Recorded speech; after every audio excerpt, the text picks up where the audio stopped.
In today's video, I'm going to teach you how to hide and show elements in Webflow with just a button click.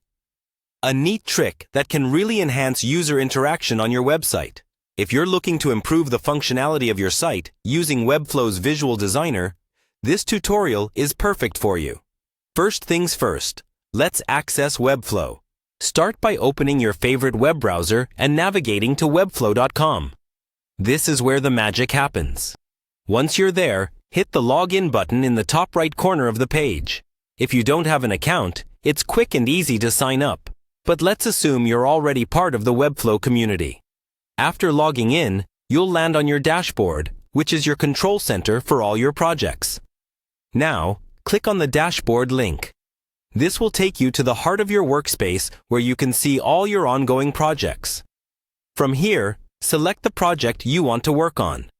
If you have multiple projects, just scroll through until you find the right one and click on its name to open it. Once inside your project, it's time to start adding elements. Specifically, the ones we'll be toggling between visible and hidden states. Look for the Add Elements section. It's usually located on the left sidebar.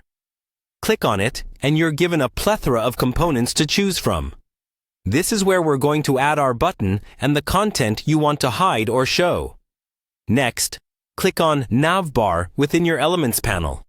The Navbar component is great for housing buttons that control visibility. Think of it as your play area where you can organize your elements exactly how you want them to behave. Drag the navbar onto your canvas.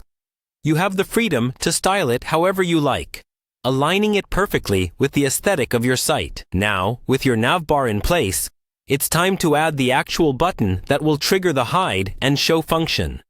You can add a button element within your navbar and style it to stand out, using all the design tools that Webflow offers. Once your button is added and styled, the next step is setting up interactions.